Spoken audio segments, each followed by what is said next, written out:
టాలీవుడ్ లో ప్రభాస్ సుకుమార్ కాంబినేషన్ లో ఒక సినిమా వస్తే చూడాలని ఫ్యాన్స్ అయితే చాలా కాలంగా వెయిట్ చేస్తూ ఉన్నారు. లెక్కల మాస్టర్ సుకుమార్ రాసే ఇంటెన్సివ్ క్యారెక్టరైజేషన్ లో ప్రభాస్ వంటి పాన్ ఇండియా స్టార్ కనిపిస్తే బాక్స్ ఆఫీస్ వద్ద రికార్డులు తిరగరాయడం ఖాయం. కానీ ప్రస్తుతం అందుతున్న సమాచారం ప్రకారం ఈ క్రేజీ ప్రాజెక్ట్ ఇప్పుడిప్పుడే పట్టాలెక్కేలా కనిపించడం లేదు. వీరిద్దరి మధ్య ఉన్న బిజీ షెడ్యూల్స్ వల్ల ఈ కాంబో మెటీరియలైజ్ అవ్వడానికి మరికొంతకాలం వేచి చూడాల్సిందే.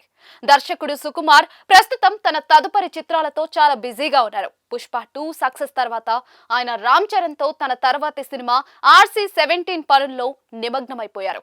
దీని తర్వాత వెంటనే అల్లు అర్జున్ తో పుష్ప 3 కూడా లైన్ లో ఉంది. పుష్ప 3 కి సంబంధించిన స్టోరీ లైన్ ఇప్పటికే లాక్ అయిందని సుకుమార్ సన్నిహిత వర్గాల సమాచారం.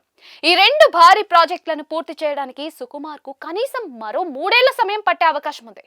మరోవైపు రెబల్ స్టార్ ప్రభాస్ కూడా తన చేతి నిండా ప్రాజెక్టులతో ఫుల్ బిజీగా ఉన్నారు. ప్రస్తుతం ఆయన హను రాఘవపూడి దర్శకత్వంలో ఫౌజీ, సందీప్ రెడ్డి వంగ దర్శకత్వంలో స్పిరిట్ సినిమాలతో ఫుల్ బిజీగా గడుపుతూ ఉన్నారు. అలాగే లైన్ లో కల్కి 2, సలార్ 2 లకు కూడా ఫినిషింగ్ టచ్ ఇవ్వాల్సిందే. ఈ చిత్రాలు పూర్తయ్యే లోపు సుకుమార్ వెయిట్ చేసే అవకాశం లేదు.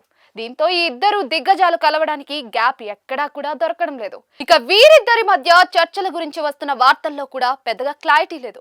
లేటెస్ట్ సమాచారం ప్రకారం ప్రభాస్ సుకుమార్ మధ్య ప్రాజెక్ట్ గురించి ఇప్పటి వరకు ఎలాంటి అఫీషియల్ మీటింగ్ అయితే జరగలేదు. కేవలం అప్పుడప్పుడు ఎక్కడైనా కలిస్తే ఒకరితో ఒకరు పనిచేయాలనే ఆసక్తిని వ్యక్తం చేస్తూ ఉన్నారట.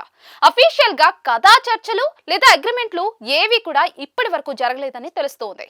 ఒకవేళ ఈ సినిమా ఓకే అయినా కూడా Sukumar production planning, Prabhas dates adjust అవ్వడానికి చాలా టైం పడుతుంది.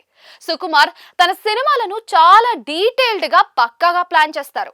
ఈ గ్యాప్ లో ప్రభాస్ మరిన్ని పాన్ ఇండియా ప్రాజెక్టులను పూర్తి చేసే అవకాశం ఉంది. సో ఈ ఇద్దరి కాంబోలో సినిమా చూడాలనే ఫ్యాన్స్ కోరిక తీరాలంటే కనీసం 2029 లేదా 2030 వరకు ఆగాల్సిందే. ఏదేమైనా కూడా ప్రభాస్ సుకుమార్ సినిమా అనేది ప్రస్తుతానికి ఒక బ్యూటిఫుల్ ఐడియా లాగే మిగిలిపోయింది. బజ్ అయితే గట్టిగానే ఉన్నా ప్రాక్టికల్ గా చూస్తే మాత్రం ఇది ఇప్పుడిప్పుడే జరిగే పనిలా లేదు.